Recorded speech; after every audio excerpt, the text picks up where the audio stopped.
como foi já postado aí, eu convido você a abrir comigo a palavra de Deus no Evangelho segundo João, capítulo 1.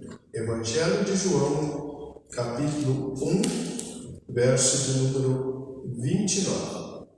O tema desta noite é o enunciado na cruz, ou o que a cruz anuncia para nós. Então aí, Evangelho de João, capítulo 1, verso de número 29.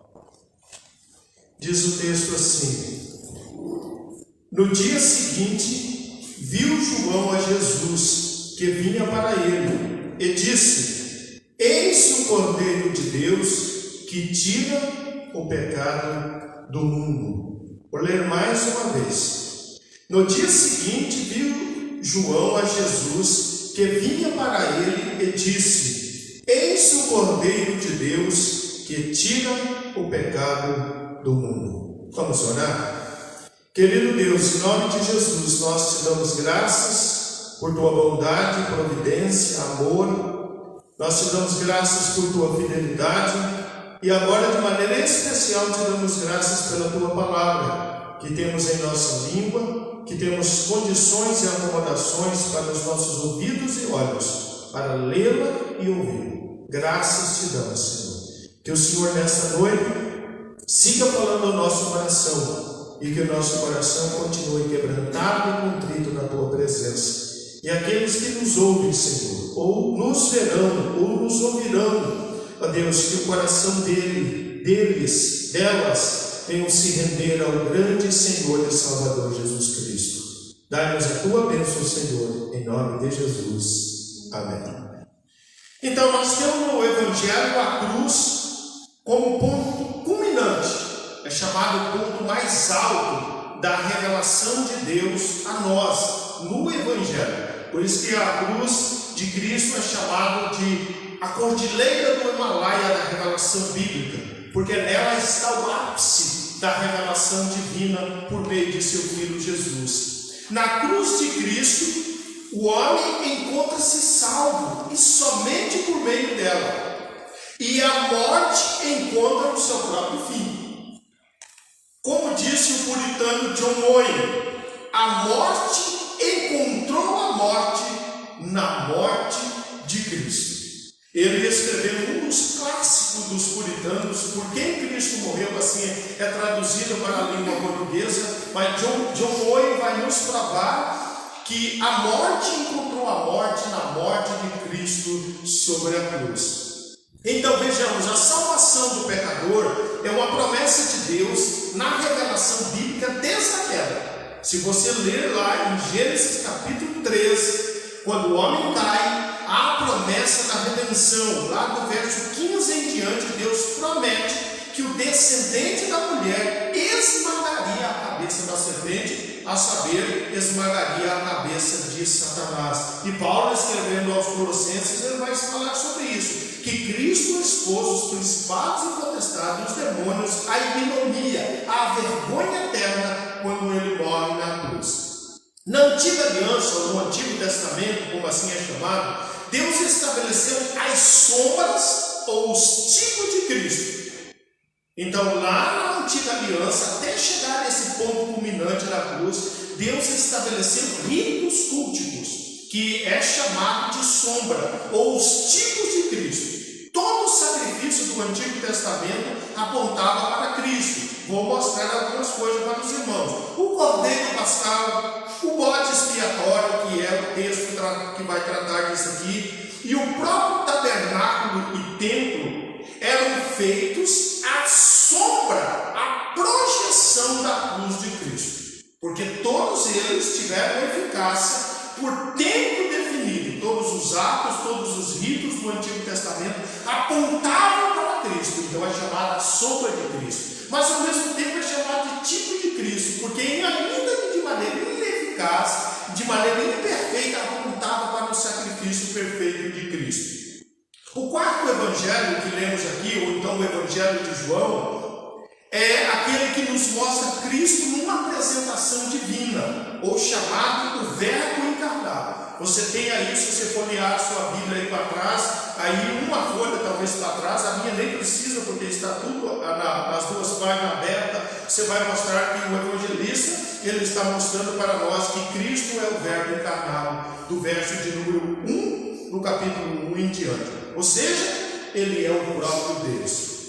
João também apresenta-nos a vida, o ministério, a morte de Cristo em apenas 7 sinais revelatórios.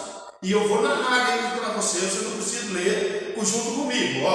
Ele narra então esses 7 milagres, que começa em João capítulo 2 com as bodas, a cura do oficial do rei no capítulo 4, a cura do paralítico no capítulo 5, a primeira multiplicação dos pães e Jesus andando sobre o mar, então o 4º e o 5º milagre no capítulo 6.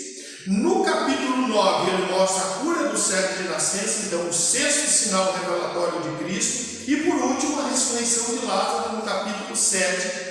No capítulo 11 mostra então o 7º sinal revelatório de Jesus.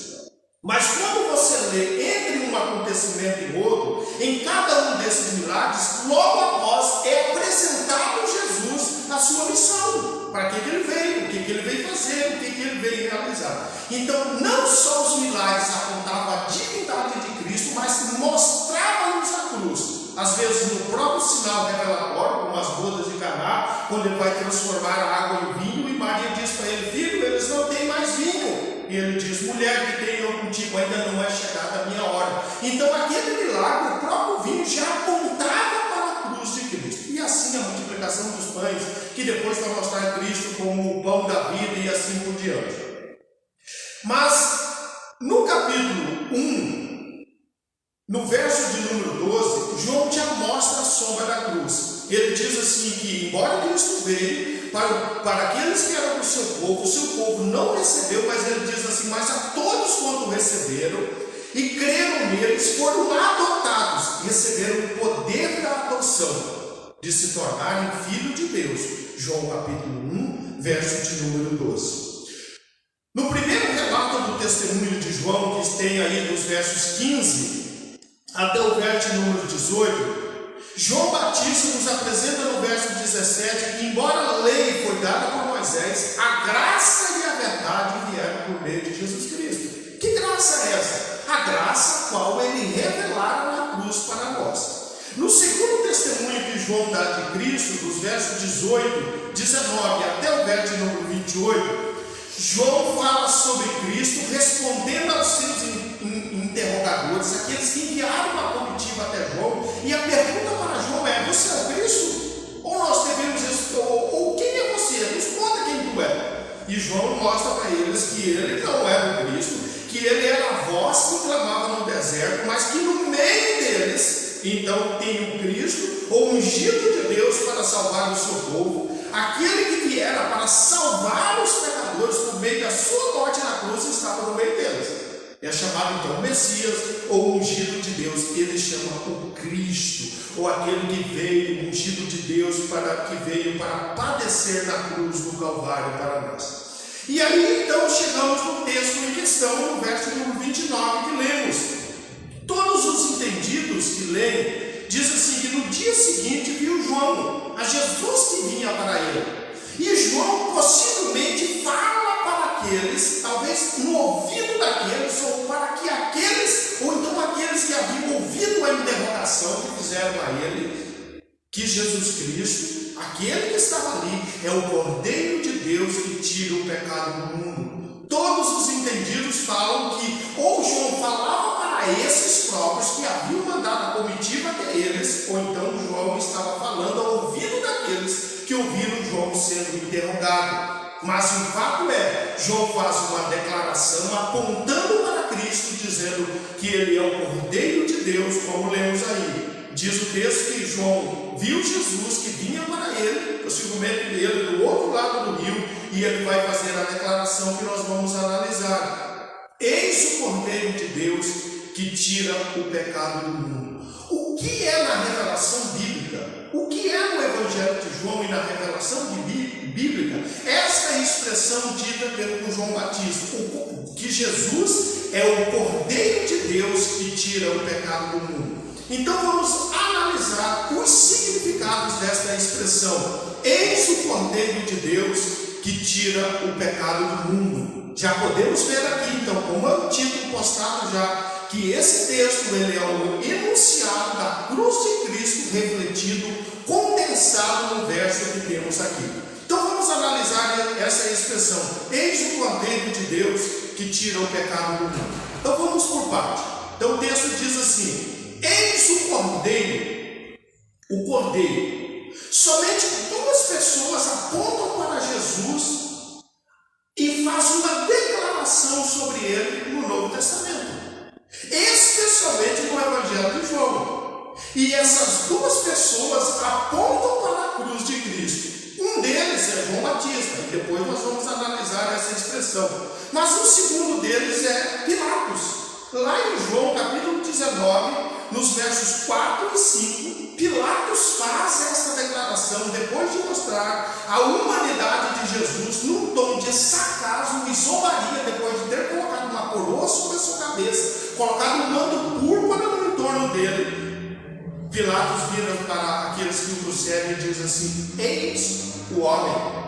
Olha, João Batista diz que ele é um cordeiro, mas Pilatos diz assim: eis o homem. A princípio, as palavras de Pilatos é só um escárnio, mas para João, quando ele faz a escrita do seu evangelho, essa expressão eis o homem é uma referência ao segundo Adão. Os estudiosos, de uma maneira geral, dizem assim que essa expressão não só aponta para a humanidade de Jesus, mas aponta para o homem perfeito.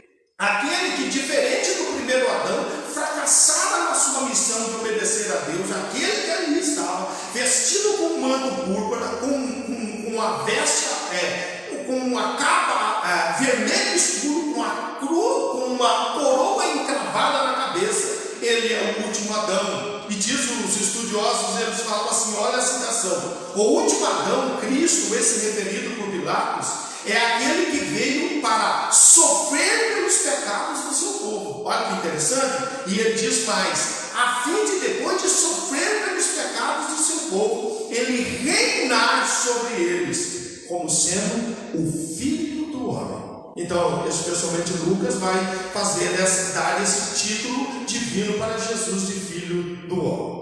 Mas João Batista, então, o primeiro que vai apontar, lá no verso 29 que estamos lendo, que diz assim: eis o Cordeiro de Deus. O que João Batista está dizendo para nós? Duas coisas. Eis o Cordeiro. A primeira é que Cristo é o substituto do Cordeiro Pascal instituído lá em Gênesis, lá em Êxodo capítulo 12. Lembra lá quando antes de Deus enviar a 10ª praga sobre o povo, sobre o Egito, e assim exercer juízo sobre os seus inimigos? Diz o texto sagrado que Deus instituiu a Páscoa e diz para os seus que ela seria observada na nação de Israel por todas as gerações. E que ele, cada casa, deveria pegar um cordeiro ou um cabrito suficiente para si e a sua família para comer, deveria imolar aquele cabrito, ou o cordeiro, melhor o cordeiro, mas também poderia ser um cabrito, passar nas vergas da porta, porque naquela noite, diz o Senhor, eu virei para o Egito e exercerei juízo sobre os seus algozes. Lá em Êxodo capítulo 12. Então, Cristo é um cordeiro no sentido assim que aponta para aquele que por meio de seu sangue sofreu a ira divina para salvar aqueles que o seu sangue pode cobrir. Então, nesse sentido, Jesus Cristo é um cordeiro. Mas também, Cristo aqui é apontado, e diz os estudiosos que possivelmente essa segunda expressão seja mais forte aqui, como bode emissário. Lá de Levítico capítulo 16, versos 15 a 28. Eu não vou ler com vocês, mas você pode ler lá depois. Eu vou fazer uma síntese para você.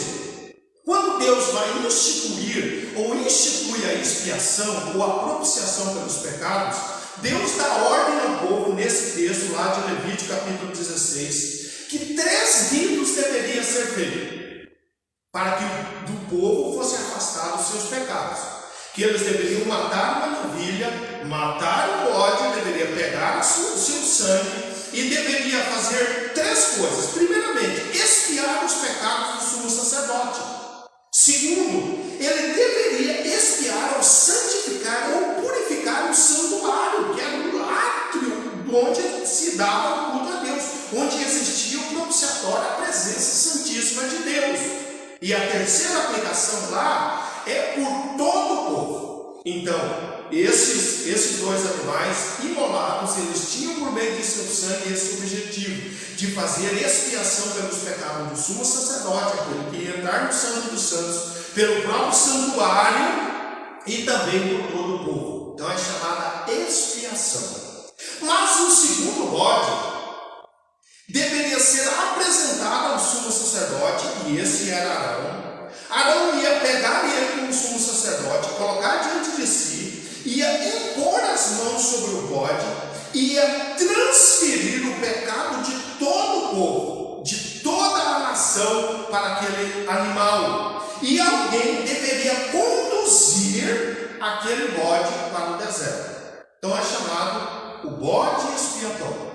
Então, Cristo é o Cordeiro de Deus nesses dois sentidos, tanto no sentido daquele que sofre por meio de seu sangue a penitência do juízo divino, ou juízo de morte de Deus, para livrar os seus, assim como aquele cordeiro que era imolado e era passado nas vergas das portas da casa dos israelitas lá no Egito. Mas também ficava nítido na mente do povo, quando o rito do bode emissário era feito, do bode expiatório, que alguém inocente estava carregando as suas culpas. Nesta mesma proposta, escreveu Isaías na sua revelação, no capítulo 53, verso número 4, quando ele diz que Cristo tomou sobre si as nossas enfermidades. Então observe quantos elementos há na revelação bíblica, nessa expressão de João, que Cristo é o Cordeiro, é aquele que recebe a punição sobre si, por meio de seu sangue, ele beneficia culpados, mas ao mesmo tempo é aquele que carrega para fora do arraial. Então lá onde Cristo foi crucificado, fora de Jerusalém, carregava os pecados do seu povo sobre a sua cruz. Como bem escreveu o apóstolo Pedro na sua primeira carta, no capítulo 2, verso 24 em diante, quando ele diz que Cristo tomou sobre si as nossas iniquidades, os nossos pecados e levou sobre si. Levou sobre si onde? Levou sobre si lá na cruz do Calvário. Então essa expressão, o Cordeiro, é o enunciado da cruz, porque lembra daquele inocente que morreria pelos culpados, daquele que verteria o seu sangue, mas daquele que carregaria sobre si os pecados de uma nação, os pecados do povo todo, os meus pecados e os seus pecados. Analisando essa primeira questão, quando ele diz que Cristo é o Cordeiro de Deus, eu lhe faço uma pergunta, meu querido ouvinte, pelo você que está me assistindo e me ouvindo: você tem certeza que você já entregou a sua vida para Jesus? Que já tirara de sobre si a ira de Deus, a ira vindoura, conforme fala o profeta João Batista, a ira vindoura já de sobre si naquele glorioso dia que todos vamos nos encontrar? Então hoje é tempo, agora é a oportunidade para te pensar sobre isso, se a sua vida já está entregue, se por meio de Jesus, como lemos no primeiro texto desta noite, se você já está sempre apresentando louvores ao Senhor, sacrifício de louvor, que é fruto de lábios que confessam o seu nome. Você tem certeza que Cristo já carregou os seus pecados? Você já entregou a sua vida para Ele? Pense sobre isso, porque fora de Cristo não há nenhuma providência de Deus que não seja a morte de seu Filho lá na cruz, enunciado em todo o Evangelho, enunciado em toda a revelação bíblica, mas mostrado aqui pelo profeta João Batista no capítulo 1, verso de número 29. Então esse é o primeiro significado: o Cordeiro, aquele que leva as nossas culpas, mas aquele que pelo seu sangue vertido, ele tira de sobre nós a ira de Deus, a ira que levou a casa de Faraó e todo o Egito à morte. O segundo significado do texto continua na mesma expressão: Cordeiro, mas não o Cordeiro de qualquer um. O texto diz assim: eis o Cordeiro de Deus, é o Cordeiro de Deus. Então não é o Cordeiro que fora para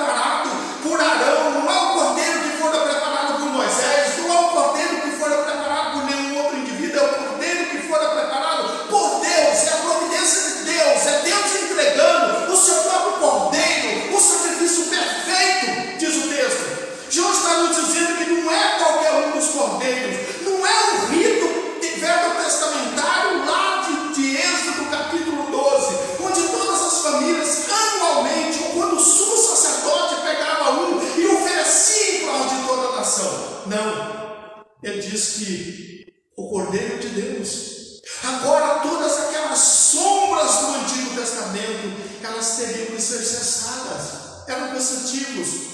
Animais inocentes eram imolados, tiraram suas vidas por causa de homens pecadores. Eram sombras, mas eram um sacrifício que precisavam ser repetido constantemente.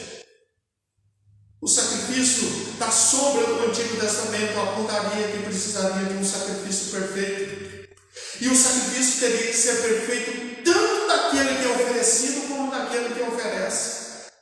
E todos os outros que ofereceram, todos os demais cordeiros, ainda que os animais fossem sem defeitos, eles eram limitados na eficácia da aplicação de seu sacrifício para o beneficiário. Mas aqueles que ofereciam eram imperfeitos. Mas o texto está dizendo que agora o sacrifício, o cordeiro, ele é perfeito, porque ele é oferecido por quem é perfeito, que é o próprio Deus. É o próprio Verbo encarnado que está se oferecendo. Não, ele está sendo oferecido pelo seu próprio Pai.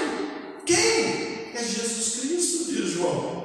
O mesmo Deus que, no ato de graça, oferecera lá no cume do monte um cordeiro preso entre os chifres, lá para que Abraão não imolasse o seu filho. É o mesmo Deus que, na sua providência maravilhosa, fizera nascer em Belém de Judá, do qual o próprio profeta João Batista aponta que ele é o Cordeiro de Deus.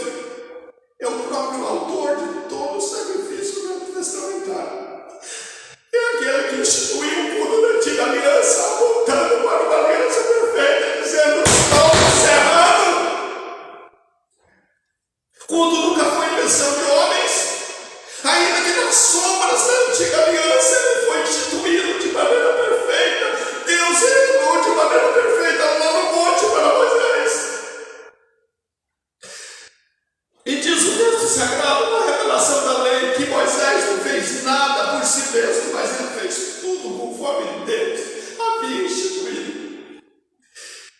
E agora todo o povo se reuniu em Jerusalém para mais um sacrifício. E João Batista olha para Jesus e ele diz assim: vai acabar todo o sacrifício. Vai acabar toda essa festa, porque quem está dando o ponto final é o próprio Deus. É quem instituiu a sombra. Agora, de maneira perfeita, na sua revelação, está apontando o ponto final de tudo. Agora, quem apresenta o seu cordeiro é o próprio Deus.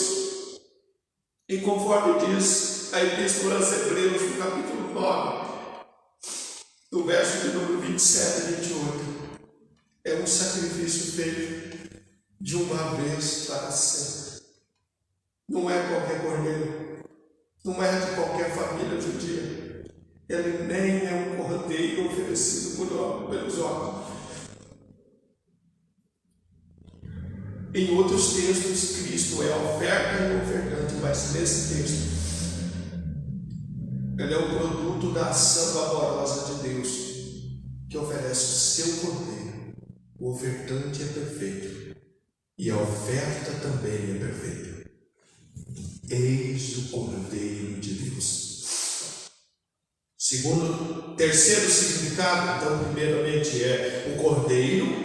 O segundo, quem é o que oferece, é o Cordeiro de Deus. O terceiro significado, ele diz assim: que tira o pecado do mundo. Eis o Cordeiro de Deus, apontando o dedo para ele. Olha lá, dá uma olhada para vocês. Aquele dali sim é o Cordeiro de Deus que tira o pecado do mundo. É como se João estivesse dizendo assim.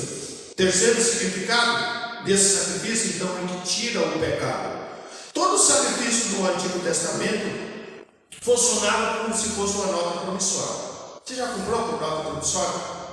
Hoje, talvez, o mais comum seja um cartão de crédito, né? Você compra hoje, paga à vista hoje, mas o débito vai acontecer lá no dia da fatura. Então, todo o sacrifício do Antigo Testamento funcionava assim, como se fosse uma nota promissória, que num momento substituía uma cobrança pontual do pecador.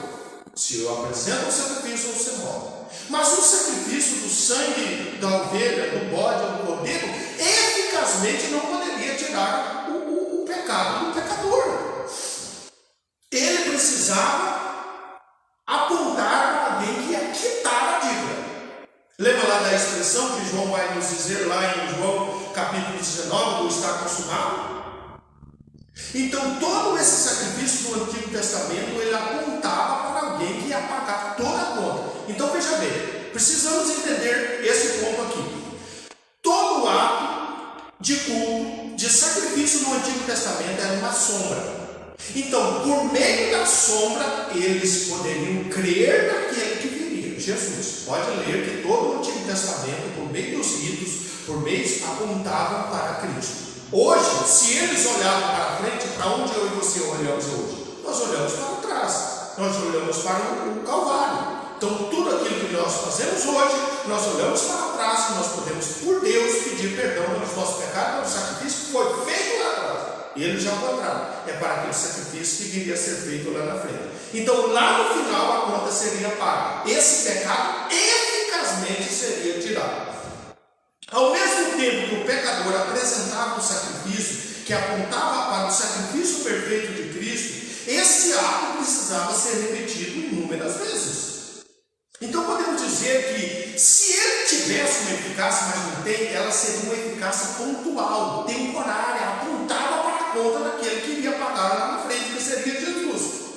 Então esse ato lá dos cultos velho-testamentários não só mostrava a ineficácia do sacrifício, como a necessidade de que um sacrifício fosse feito de maneira perfeita de uma vez por todas. Aí o texto então de Hebreus capítulo 9, versos 23 até o verso de número 28. Eu vou ler só o verso de número 28 com você, mas você pode ler todo o texto aí depois, de que forma maravilhosa esse texto estava apontando, o sacrifício do Antigo Testamento apontava para Cristo.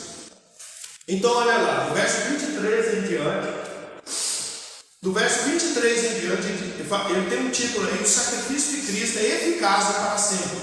Aí lá quando ele finaliza no verso 28, ele diz assim: assim também Cristo, tendo se oferecido, ele ofereceu a si mesmo, o Pai ofereceu, Hebreus 9, 28, uma vez para sempre, para tirar os pecados de muitos, aparecerá a segunda vez sem pecado aos que o aguardam para a salvação. Então observe que o sacrifício veterotestamentário, eles apontavam para Cristo, aquele que faria assim, que oferecia assim um sacrifício que tiraria de fato o pecado.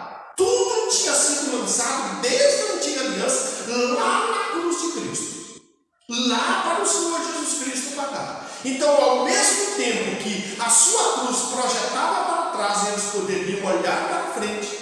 Todos aqueles animais que eram sacrifícios, que eram imolados, eles tinham mais um efeito pedagógico na mente dos homens do que propriamente um sacrifício eficaz que tirasse o pecado daqueles pecadores. E se o fizesse, se fosse o caso, seria apenas pontual. Alguém lá na frente teria que pagar completamente. Então, a expressão que tira o pecado, de fato tira o pecado, de uma vez por todas, conforme diz Hebreus, capítulo 9, 28, aponta para o sacrifício da cruz de Cristo. O pecado por Cristo foi totalmente tirado, não precisa ser repetido. É isso que o escritor de Hebreus ele está falando a respeito dessa segunda vinda gloriosa de Cristo, que Cristo vai aparecer, assim como aqueles que morrem, diz o verso 27, morrem aos homens está ordenado morrer uma só vez, vindo depois disso o juízo. Ele diz assim aí, assim também Cristo tendo se oferecido uma vez para sempre, para tirar os pecados.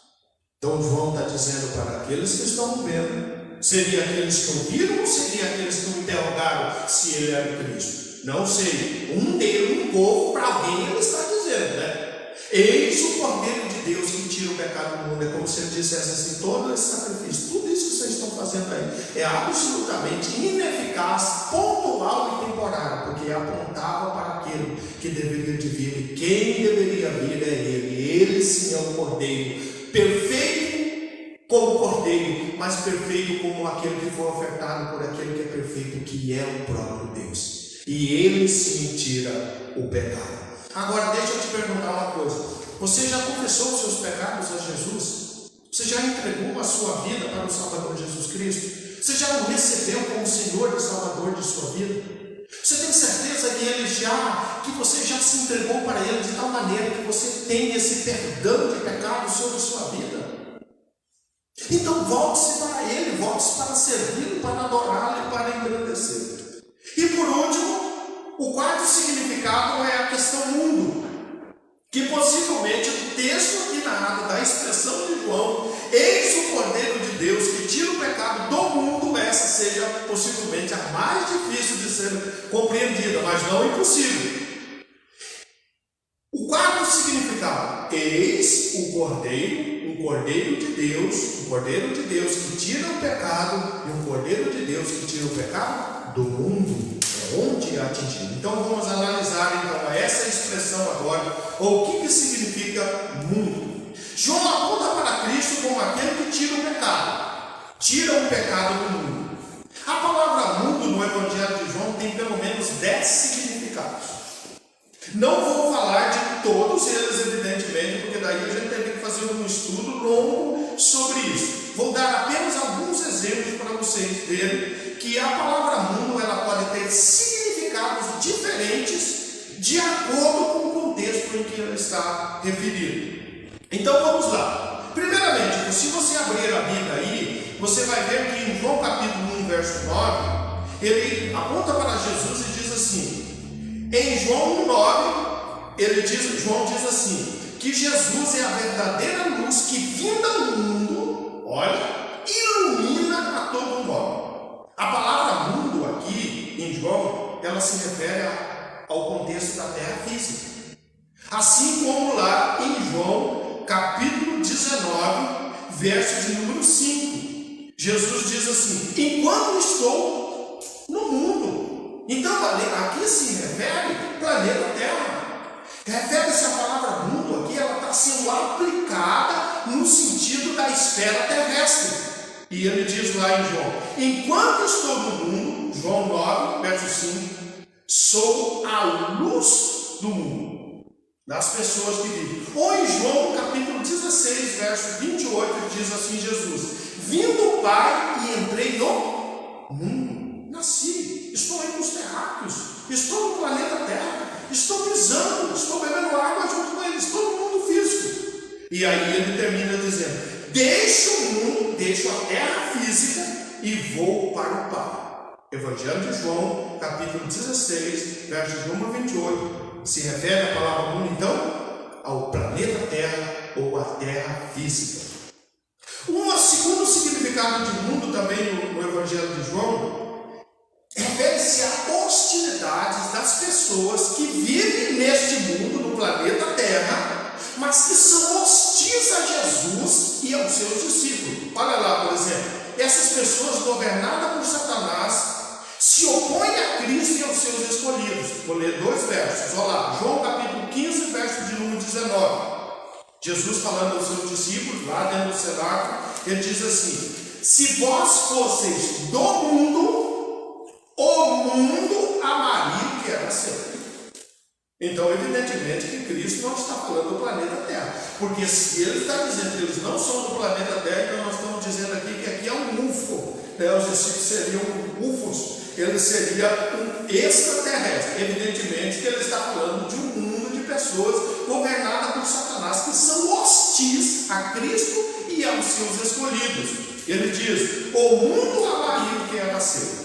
Como todavia não sois do mundo, pelo contrário, dele ou do mundo vos escolhi, por isso o mundo vos odeia. Evidentemente que a palavra mundo aqui não pode significar terra física, mas está falando daquelas pessoas que vivem nesse planeta, que são orquestradas por Satanás e mostram hostilidades tanto a Cristo como aos seus discípulos.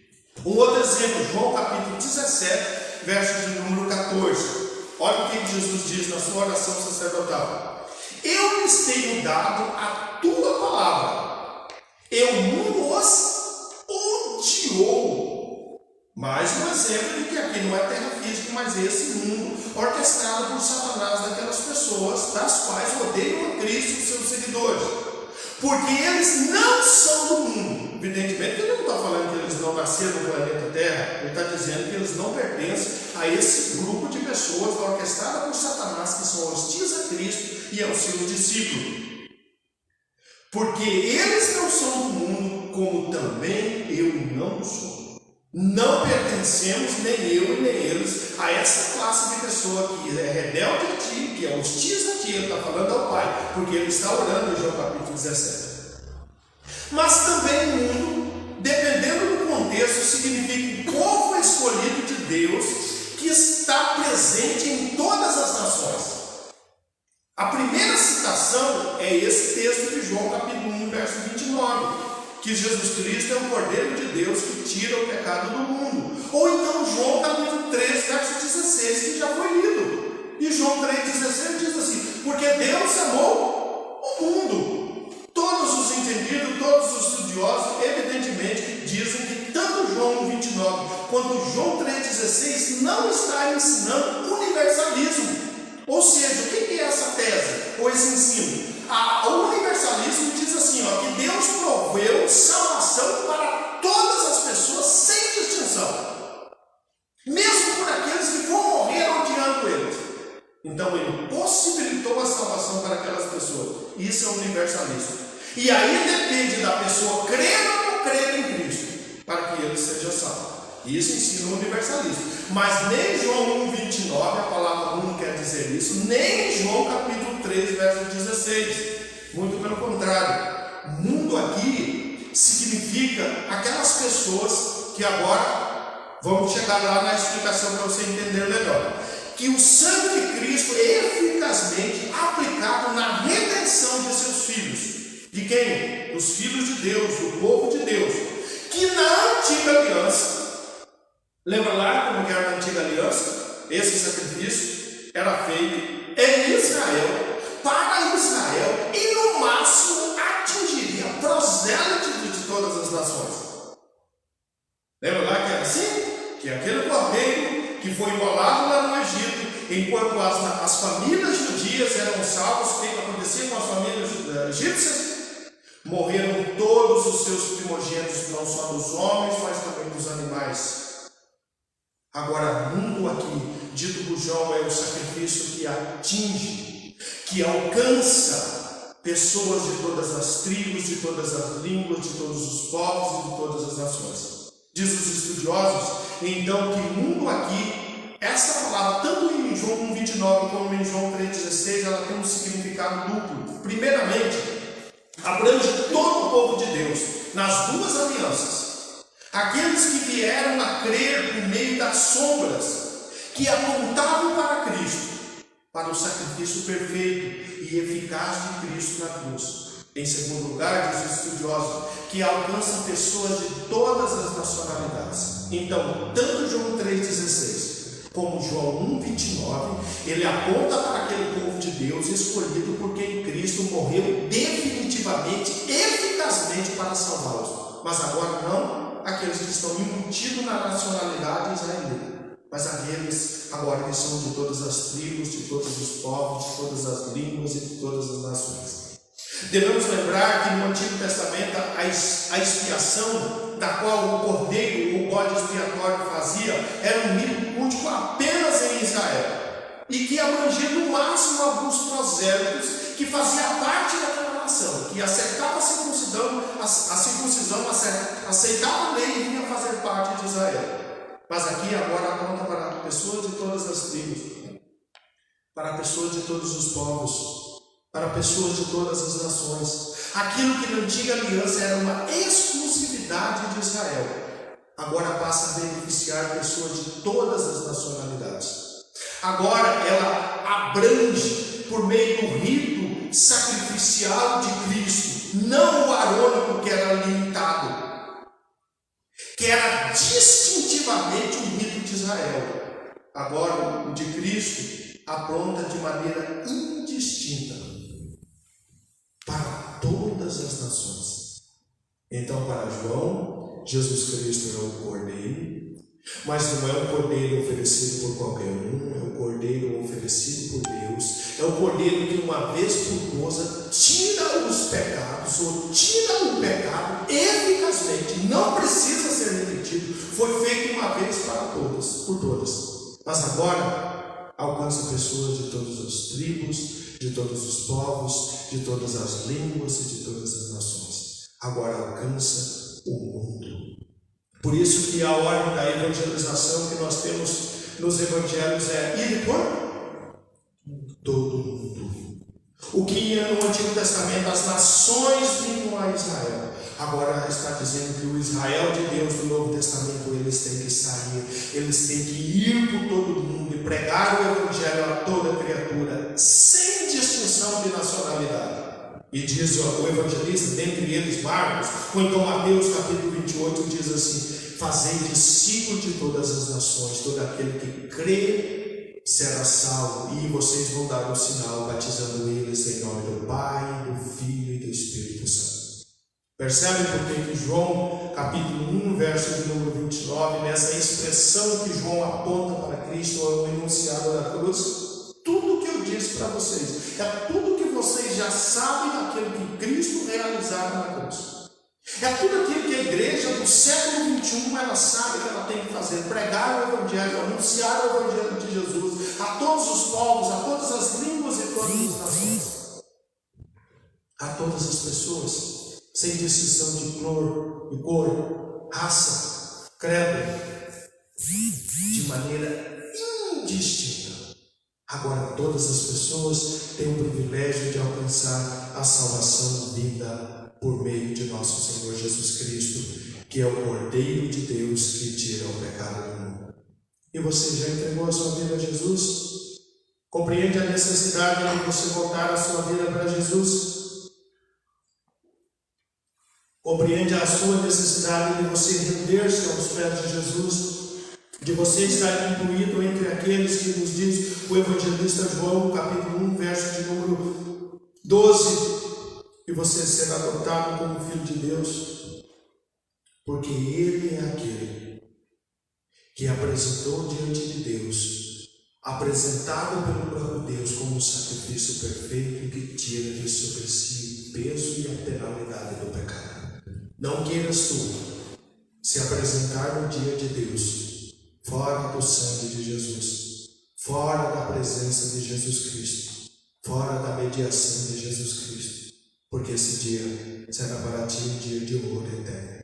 Quero orar por ti, quero convidar você a considerar Jesus como o Cordeiro de Deus que tira o seu pecado da sua vida, da sua casa, da sua família. Feche os teus olhos. Olha ao Senhor Jesus, pergunte-se a si mesmo: já entreguei a minha vida a Jesus? Já criei nele como Senhor e Salvador de minha vida? Já renunciei a mim mesmo, a minha própria vida, a Ele para o seguir por toda a minha vida? Essas são respostas que só Tu pode fazer. Vamos orar. Querido Deus, em nome de Jesus, esse que é o Cordeiro, esse que é o Cordeiro do Senhor, esse que é o Cordeiro de Deus, esse é o Cordeiro que o Senhor apresentou, é o Senhor fechando todo o rito do Velho Testamentário, agora na Nova Aliança, agora não por meio do sangue de bodes, de touros ou de ovelhas, agora pelo sangue do seu próprio Filho. Ó Deus, glorificado e exaltado seja o Senhor, porque a Tua palavra nos fala sobre o Senhor, o Deus fiel. Tua palavra nos fala sobre a Sua fidelidade, sobre a Sua bondade, sobre a Sua misericórdia que acompanha todos os santos. Pai, em nome de Jesus, essas vidas, ou esta vida que está ouvindo a Tua palavra nesta noite, esta vida que ouve a Tua palavra e carece de fazer uma entrega de sua vida ao Senhor Jesus Cristo. Abra sua mente, o seu coração. Não deixe, Deus, que essas pessoas fiquem perdidas, às vezes sentadas em bancos de igrejas, ouvindo sobre Jesus, mas nunca se entregam verdadeiramente a eles. Muitas delas, Senhor, apenas aceitou a ideia religiosa do cristianismo, mas nunca aceitaram no seu coração, de fato e de verdade, o sacrifício vicário e expiatório de teu Filho lá na cruz do Calvário. Pai, em nome de Jesus, abre esta mente, abre este coração, por meio da obra do Espírito Santo do Senhor, faz nele ou nela a regeneração, o novo nascimento, para que ele e ela possam se entregar ao Senhor Jesus Cristo e ficar livre da ira do Senhor. Querido Deus, receba essas vidas assim como um dia o Senhor nos recebeu na cruz de teu Filho Jesus. Abriste os nossos olhos e nos fizesse nascer de novo e podemos ver que Cristo, nosso Cordeiro Pascal, foi imolado por nós e ele morreu lá na cruz do Calvário. E não porque alguém nos disse, mas porque nós mesmos, pela iluminação do teu Espírito, podemos ver ele crucificado por nós. Dai-nos a tua bênção e dai a bênção daquele que ouviu o Senhor. E aquele que, quem sabe, um dia ouviu a tua voz, creu em Jesus, mas está numa vida morna, está indiferente para com a causa do teu reino, da tua obra.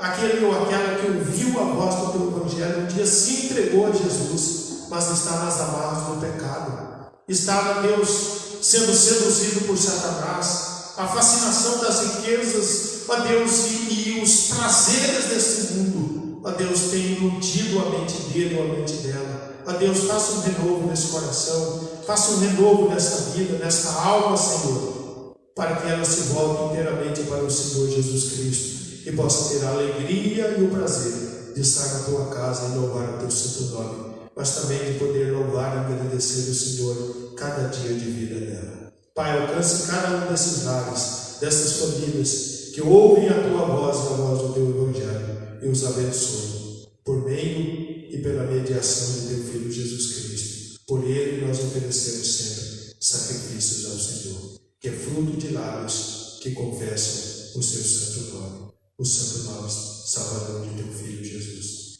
Como o próprio nome dele diz, o Senhor é a salvação. Em nome de Jesus. Amém. Deus abençoe a sua vida e a sua família. Em nome de Jesus. Estamos encerrando aqui.